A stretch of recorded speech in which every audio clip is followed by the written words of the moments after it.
So we'll start the round of questions. So while everybody thinks about their question, because I know there's going to be that awkward 10 seconds where nobody asks a question, I'll ask the first question. So Andrew, you brought up a couple key points, I think, which everybody in the room would like to hear. So you talked about speed, you talked about complexity, you talked about conversion rate. So it sounds like you feel like probably too many hotels, which is slowing your kind of search results down, impacting your conversion. And you mentioned that's one of the reasons why your ROI isn't positive. So what do you do in that case where? What do you give? How do you weigh that, right? So it's going to take time to fix the speed. It's going to take time to fix the conversion. It's not like you can stop running your business from an ROI standpoint. What do you do during that period while you fix the operation side of your business, while you're trying to achieve positive ROI? Do you cut back on your spend? Do you continue to be aggressive? How do you weigh that balance between ROI and fixing your business? Sure. I mean, I think as you say, it's absolutely it's a balancing act. What we have done is we have pulled back on our marketing spend right now. As I say, the more we've been spending, the more we've been losing. So we have to really rein back our activity, not to the level that I want it to be, but to the level that at least is break even. And what I've done within the business is we brought in a new product manager who very much holds the keys in terms of what we do new and differently on the site. And we have a very ruthless process in terms of all the things that we want to do. We, to the extent that we can do, we really try and understand and make an estimate of if we put effort here, we put effort here, we put effort here, what will the commercial benefit of that be? And it's to a certain extent it's finger in the air. To the other, but where there is data, where we have data, we use it. And obviously we have a lot of players, a lot of competitors out in the market, and we can see what they're doing already. So our challenge is to be very tightly controlled in terms of our development team that program and generate all enhancements on our website. We just try and feed through to them on a bi-monthly basis, a 2-weekly basis, exactly what we want them to do. And we're not thinking in terms of development schedules that are a year out. We're thinking only in terms of what can we do this month, what can we do next month. And what we hope to be is that we hope by the end of the year to be in a stronger position. By the middle of next year, we hope to be in a stronger position again, and as the conversion starts to improve on our sites, we then come back and then we can then start to pull in more and more traffic, which will become profitable for us again. Thanks. Questions from the audience?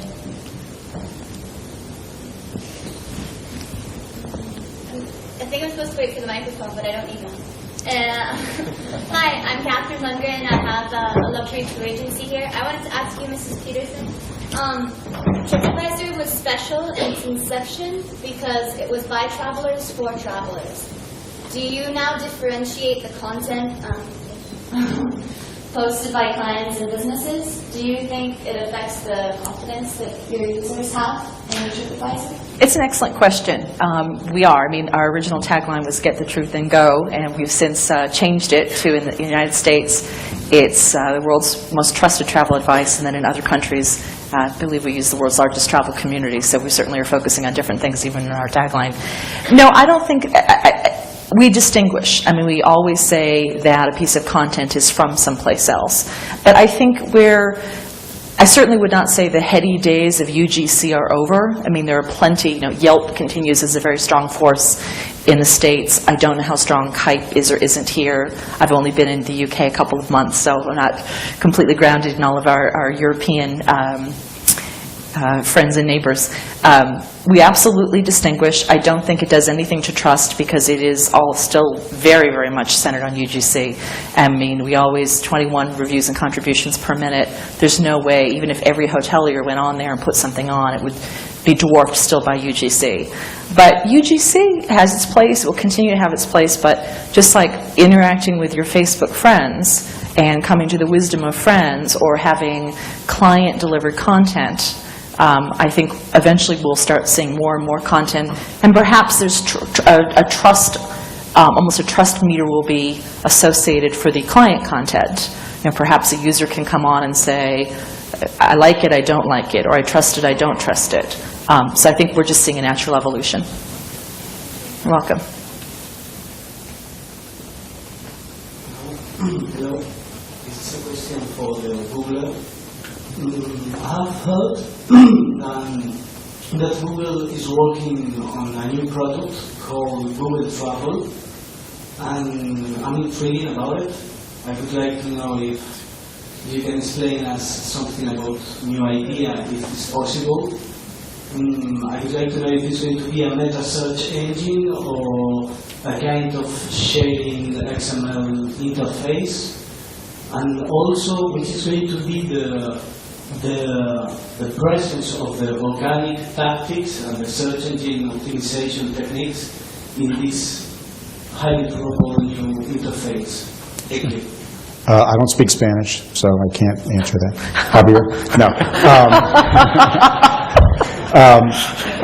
So a couple things. One is our goal in general. So a couple things I was alluding to, during my speech is that as people have been asking for, their queries have gotten longer, and they're asking for and demanding more specific information from us. It's very hard for us to be able to deliver that back based on a handful of keywords. So somebody typing in, New York City hotels near Central Park, we can do an okay job there, but we don't know dates, we don't know how many people, we don't know what their budget is. We can't ask those questions right now. So there's a couple things I can comment on, and there's a couple things I can't comment on. What I will say is our goal in general is kind of twofold. One is, and we talked, mostly everybody's alluded to this, where we put the users first. So if a consumer is looking for more specific information around New York hotels, it's our goal to be able to surface that information and give it to them very quickly, so then they can get to our advertiser sites.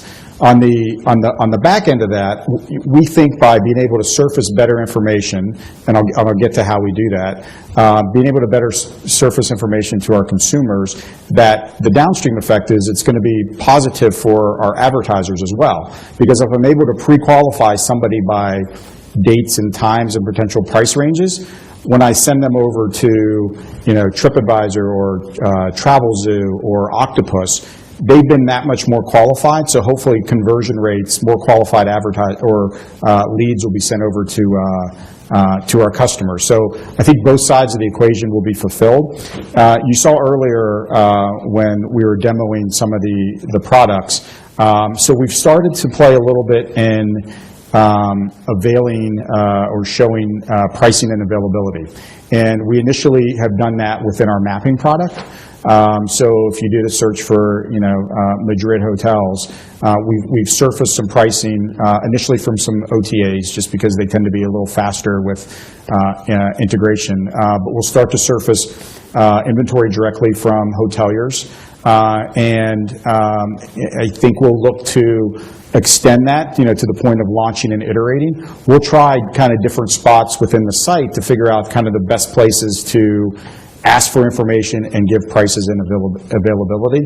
I can't really comment on the ITA front outside the fact, again, anything we're going to do within travel, it's going to be to provide consumers with better information based on what they're looking for, and then providing our advertisers with more qualified leads.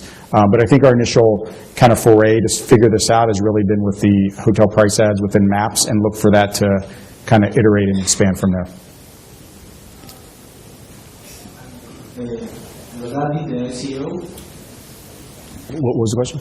regarding the search engine optimization on Maps, it's going to be the new product PPC orientated, or is going to be room for organic results? I think it's still, you're seeing TBD, I guess, is the answer. But I think what we like to do, we like objectivity. We like objectivity, obviously, in organic results, and we like there's a baseline of objectivity as it relates to paid as well. But in our initial, again, we're going to launch and iterate and figure it out from there.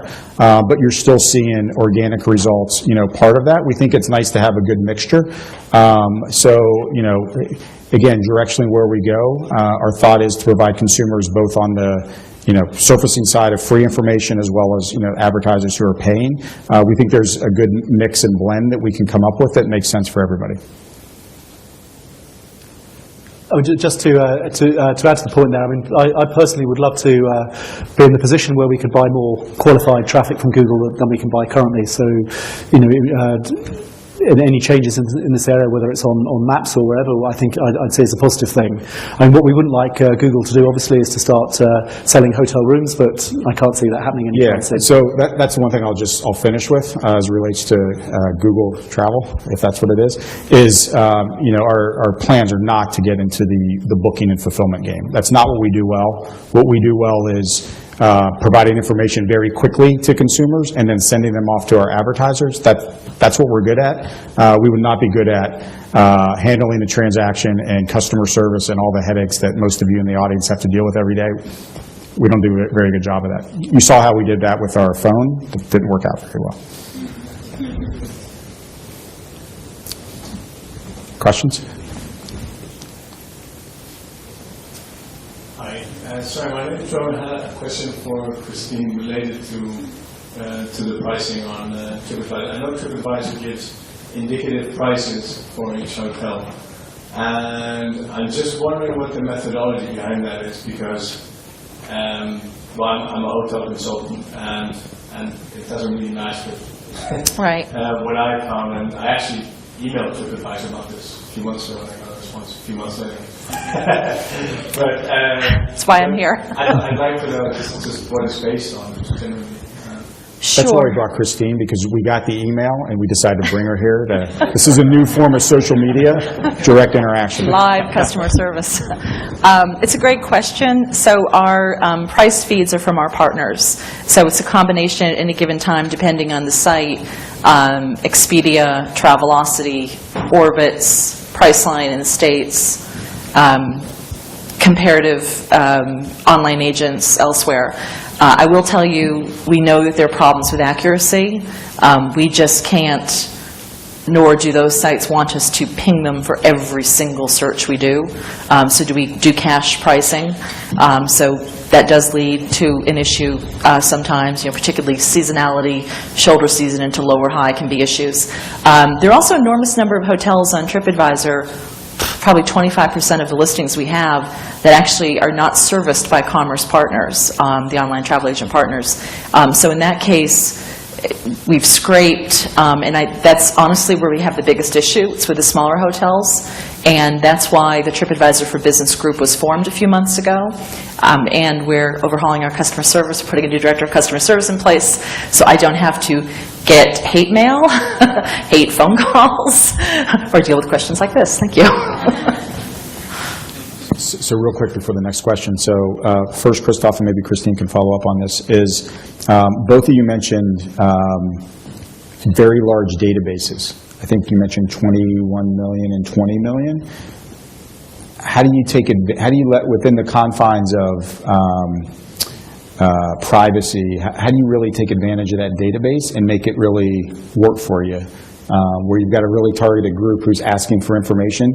Outside of supplying the top 20 list, is there creative ways that you can direct market to that customer base to fulfill, you know, forays into fly.com and other areas? Yeah. So first of all, it's the other way around. We are 21 million and 20 million. No, it's It's more than 20 million.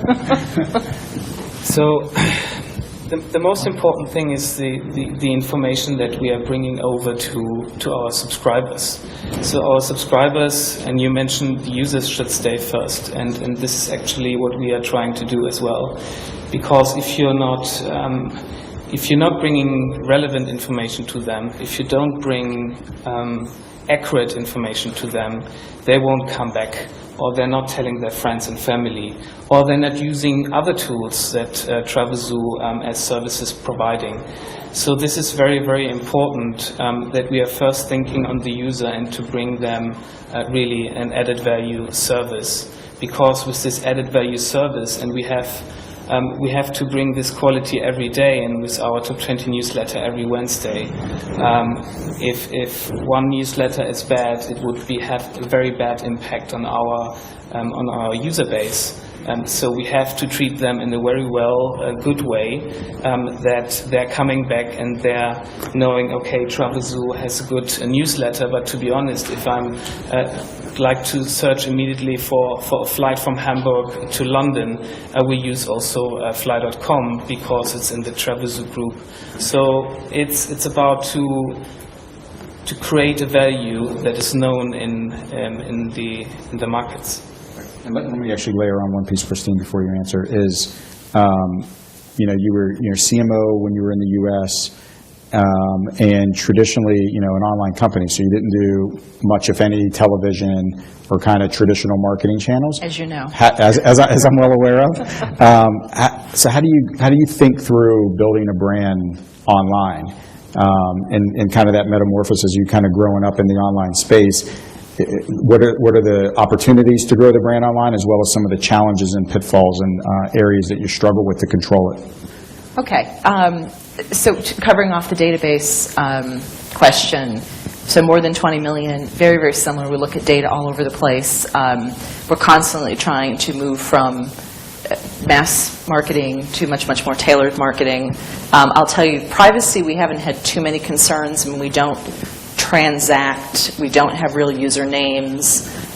So limited privacy concerns, although we are very, very conscious with what we do with Facebook.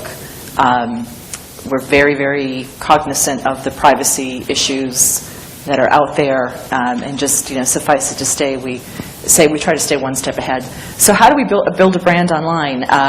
We didn't spend much money, did we? We tested lots of things with Google over the years. We really focused on, frankly, PR. That was one of the first things I did when I started the company. We focused on getting the gold mine that was TripAdvisor content out into the public. And we did that through creating very robust PR programs. And in fact, my colleague who runs PR for Spain is here. So we did that. But then more importantly, we did two other things. We grew our CRM programs. When I started, we had one mass mail newsletter called TripWatch. You came on the site, you signed up, you said, hey, I want to watch Madrid. Well, guess what? You kept watching Madrid and watching Madrid and watching Madrid. And we thought at first the answer was, well, we're just going to expire all these addresses that haven't come back and looked at Madrid in X number of months. We did that, and our revenue dropped by 25% that we were generating off of email, not overall, thank goodness. So then that's when we ended up getting very, very targeted with email, and we look at all kinds of site behavior data. Did you visit the destination? Did you write a review? Did you read someone else's review? What dates were you looking for if you ran a date search? Got much, much more targeted about CRM, and we also got a lot more creative about what we offered members. We had one year, 2008 maybe, where we had as a company goal, we wanted to triple the number of members we had. We didn't triple it, but we doubled it. And we did that by piecing apart the entire travel equation and offering either specialty content that we wrote, edited for all of our, translated for all of our sites, or we were able to package things. So we have a lot of content beyond hotels, restaurants, destinations, attractions, and we were able to package them into what we called grab it and go guides. Huge success. I think we're on a run rate to acquire like 2 million members in that first year alone, and now it's even X that number, just given the organic traffic growth on our site overall. Third piece of growing the online brand was content distribution, and so today 3 times as many impressions are generated from TripAdvisor content off the TripAdvisor site than members that come to the site today. So more than 40 million members a month, according to ComScore, worldwide. 3 times that number plus actually see our content on other sites. And that was a huge part of growing the brand as well. And we tested, we did some print, we did some radio. We've never done TV. We've done in-flight television. So we have, in fact, we still do in-flight television, but not typical broadcast buys. More questions? Hi, this is Juan from Booking.com. I do have a quick question on TripAdvisor, Christine. I can see that most of the medical searches, when they do show the results, they tend to do so all of the advertisers at once on the same page. So my question as a user, as an advertiser, at the same time is whether it has been tested or not A/B tested. the option of being able to show all the advertisements that the user has chosen and being able to show them actually on that very same page instead of like multiple windows. Yes, many times. Yes, we have tested popping windows, tabbed windows. One window, although there's some issues, we're not a hotel meta search site. That's not really what we do. We've tested everything, and so what you see going on our site is what we're optimizing for. I mean, we're always holding out 10, 20, 30% of our traffic to do something else, particularly when it comes to site conversion, revenue generation. But yes, many times we've tested that. And we've tested all pieces of it, by the way, not just revenue, but we've tested bounce rates, abandons, net promoter score, so pretty comprehensive. Questions?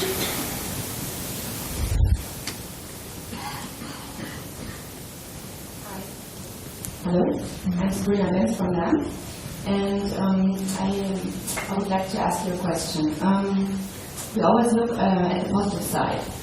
So my question is, as everyone, as your customers, can give their opinion openly on the web pages, especially, for example, on TripAdvisor, do you think that also images of the products or providers can be damaged?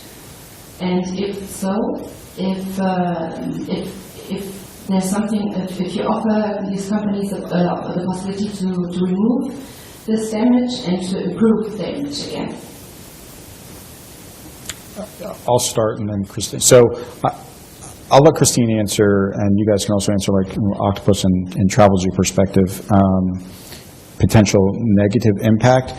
My thought in general is, again, and I think Nuevos has mentioned user first, and I think of all the traffic that we send our partners, kind of in the U.S. and across the world, and when I do searches and I go to the landing page, and the landing page is not a great experience, or not 100% of what I was looking for, or was clunky, and I back-click immediately and do another search.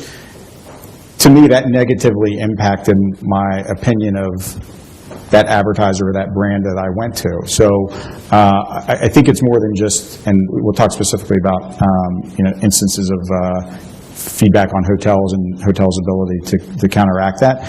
But I view kind of any lead or any traffic that we send a partner, that's an opportunity to gain a customer or lose a customer, short-term and long-term. And I think everybody needs to honestly take that very seriously. And we all talk about conversion, we talk about ROI immediately, but at the end of the day, if you provide a good experience, conversions will come, and if advertisers like it, they'll come, or if users or consumers like it, they'll come back. So I'm very, whenever we talk to advertisers and we go through, landing pages and making sure it's as effective as possible, it's very serious, because with the types of volume that we're talking about, there's a lot of customers that they're talking to, and it impacts us as well, where if I didn't like the result that I got, or I didn't like the advertiser's page that I went to, they're trusting Google less when they come back. So, we take that very seriously, as well as kind of the specific kind of downstream as it relates to hotels. So, question, bad content and... For example, there was one case with, I don't know if I can name the company, it was an airline, okay? So there was a band who wrote a song about, yeah. Do you remember this? Yeah, about guitars. Yeah. So they lost the baggage, and they wrote a song, and it was on YouTube. So it was one of the most visited videos on YouTube. And it's just that I'm wondering if there are so many people giving opinions. It's a subjective opinion. So sometimes maybe there can be damage, and it's not fair. So it's just my question is there something the providers can do in order to improve afterwards the image? Do you give them the opportunity, or because it's for the providers? Yeah. We are providers. Yeah. It's a kind of a danger to have this open these open internet sites with all these opinions. So, excellent question. I can't tell you the number of times I've been asked that question. A couple of factoids. So, you hear, and frankly, I'm not sure I subscribe to bad publicity is as good as any publicity, but we hear a lot, TripAdvisor, blah, blah, blah, ruined my business. The hotels that are out there that are saying TripAdvisor made my business, I am who I am today, I bought a second hotel you just don't hear about. But suffice it to say, there are far more examples of that than you hear about the bad. The average rating on TripAdvisor is 3.8.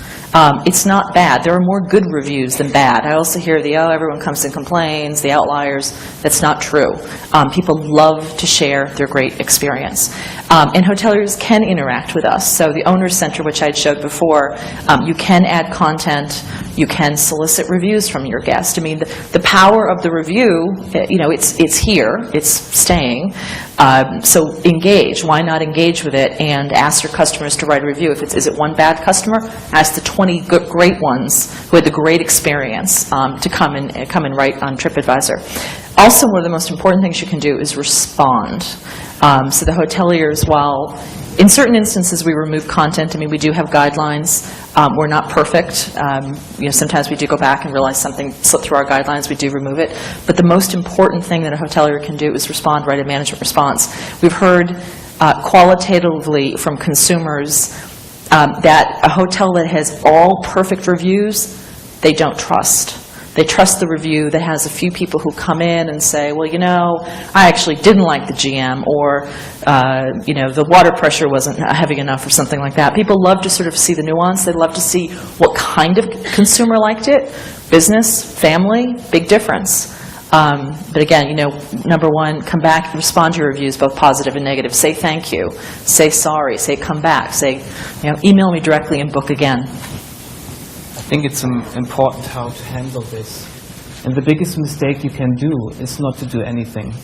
It's little children, if they don't want something, they're saying, I don't see, so not exist. But this is not working out.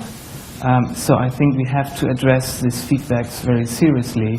And maybe there even not exists the best way how to respond, or in which way to respond at these days, because we just do not have enough experience with that. But doing something is already a better way than not to do anything and to try to say, not exist for me, I don't know about that.